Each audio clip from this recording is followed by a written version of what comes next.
मंडी के पड्डल मैदान में जारी इंटर स्पोर्ट्स प्रतियोगिता के फाइनल पर 3rd बटालियन पंडो की टीम ने कब्जा जमा लिया है। फाइनल मुकाबला 3rd बटालियन पंडो और SP11 मंडी के बीच खेला गया। पहले बल्लेबाजी करते हुए SP11 की टीम ने 155 रनों का लक्ष्य 3rd बटालियन के सामने रखा। 3rd बटालियन के बल्लेबाजों ने शानदार प्रदर्शन करते हुए दिए गए लक्ष्य को मात्र 13 ओवरों में ही हासिल कर लिया।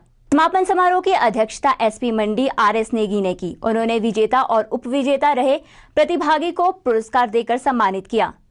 बहुत अच्छा सभी टीमों ने जो है यहाँ खेला। फाइनल मैच जो है वो SP11 वो IRB के बीच में खेला गया, जिसमें बहुत ज़्यादा रन बने। 155 रन का टारगेट जो है SP11 ने पहले खेलते हुए IRB के लिए दिया था और उसको 13 ओवर में ही जो है पूरा कर लिया IRB की टीम ने।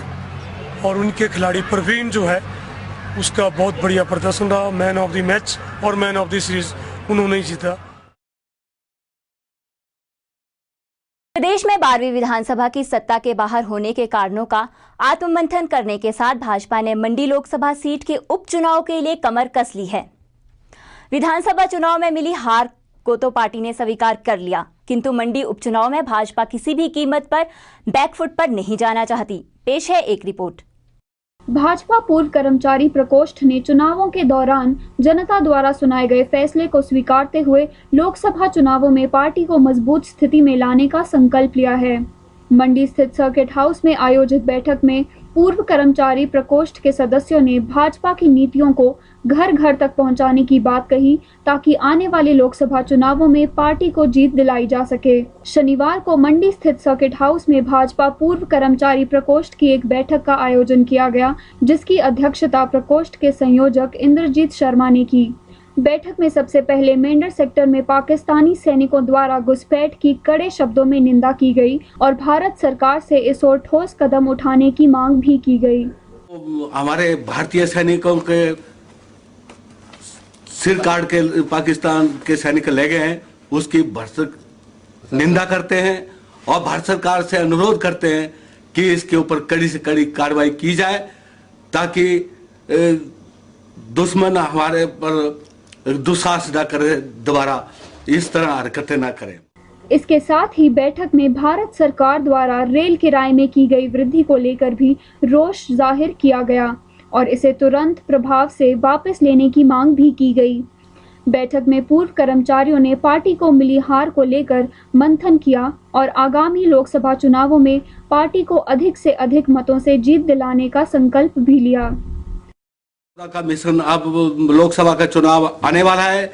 इसके उपलक्ष्य में हमने ये निर्णय किया है कि अब घर द्वार जाकर लोगों को अवगत कराएं, ताकि जो त्रुटियां हमारे पीछे रही है उसको हम समय रहते हुए सुधार सकें। इस बैठक में महामंत्री बालकृष्ण शर्मा, सह संयोजक सेवक राम भरमौरी, प्रचार सचिव कपूर सिंह पटियाल सहित अन्य कार्यकारिणी सदस्य भी मौजूद थे। मंडी से कमलजीत सिंह की रिपोर्ट। प्रदेश में हाल ही में संपन्न हुए चुनाव में जहां कांग्रेस ने पूर्ण बहुमत हासिल की है, वहीं भाजपा अपने मिशन रिपीट को पूरा करने में फिसड्डी साबित हुई। चुनाव में भारी जीत दर्ज कर कांग्रेस प्रदेश में सत्ता में काबिज होने और वीरभद्र सिंह का मुख्यमंत्री बनने के बाद अब सबकी निगाहें लोकसभा सीट पर लग गई है। आने वाला मंडी लोकसभा का उपचुनाव प्रदेश की दोनों पार्टियों के लिए प्रतिष्ठा का सवाल बना हुआ है, जहां कांग्रेस सत्ता में रहकर इस सीट को पुनः जीतकर मंडी लोकसभा को एक बार फिर अपनी झोली में डालने के लिए तैयारी कर रही है। वहीं सूत्रों की माने तो कांग्रेस ने इस लोकसभा सीट के लिए कुछ नामों की फहरिस्त बनाई है, जो उसी में से आने वाले उपचुनाव के लिए प्रत्याशी होने की खबर है। सूत्रों की माने तो कांग्रेस की फहरिस्त काफी लंबी है और वहीं सहमति किसी एक पर बनने की रशाकशी भी इन दिनों जोर पकड़ती नजर आ रही है। चुनाव लड़ने के इच्छुक नेता चुनाव लड़ने के लिए अभी से ही अपनी राजनीतिक गोटियां प्रदेश की राजनीति से लेकर आला कमान तक फिट करने में लगे हुए हैं और प्रदेश के आला नेता भी अपने अपने चहेतों को इस सीट पर उतारने की जुगत में लगे हुए हैं। वहीं भाजपा भी प्रदेश के विधानसभा चुनावों की हार इस मंडी लोकसभा के उपचुनाव को जीतकर पूरा करना चाहेगी। जहां कांग्रेस के पास जिताऊ उम्मीदवारों की फेरिस्त काफी लंबी है, वहीं भाजपा के पास जिताऊ उम्मीदवारों की फेरिस्त काफी कम है। भाजपा के पास महेश्वर सिंह मंडी लोकसभा के लिए भाजपा के सबसे जिताऊ उम्मीदवारों में से एक हुआ करते थे, लेकिन वो भी अब भाजपा के परिवार से बाहर हो गए हैं। ऐसे में देखना होगा कि भाजपा किस पर अपना दांव खेलती है और किस तरह से भाजपा मंडी लोकसभा सीट को अपनी झोली में डाल पाती है। प्रदेश के दोनों ही राजनीतिक दल लोकसभा के इस उपचुनाव की जीत को किस तरह से अपनी झोली में डालते हैं, ये देखना दिलचस्प होगा। प्रदेश के दोनों ही राजनीतिक दल लोकसभा के इस चुनाव की जीत को किस तरह से अपनी झोली में डालते हैं, ये देखना दिलचस्प होगा। और ये भी देखना दिलचस्प होगा कि दोनों राजनीतिक दल किस किस नेता पर उम्मीदवारी को लेकर दांव खेलते हैं। शिमला ब्यूरो की रिपोर्ट। खबरों के बुलेटिन में वक्त हो चला है ब्रेक का। आप बने रहिए हिमाचल आजकल के साथ। मैं बहुत खुश हूँ क्योंकि कुछ दिनों में हम दुनिया देखने वाले हैं। पर भैया, मैं इस दुनिया में नहीं आना चाहती। मुझे डर लगता है क्योंकि ये दुनिया मुझे अपनाना नहीं चाहती। पर तू ऐसा क्यों सोचती है? अगर तू ही बाहर नहीं गई तो दुनिया आगे कैसे बढ़ेगी? पर भैया, मुझे लगता है कहीं मेरे साथ भी ऐसा ना हो।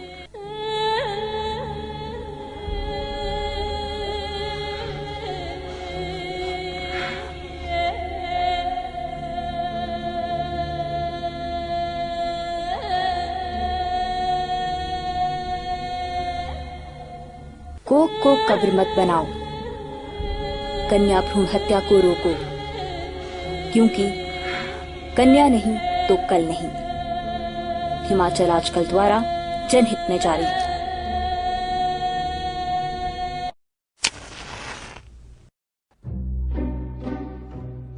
आप सिगरेट पीते हैं या सिगरेट आपको?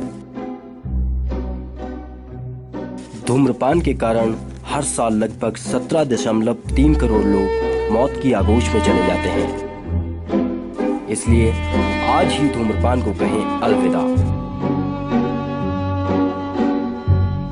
Save India, save Indians. Himachal आजकल द्वारा जनहित में जारी।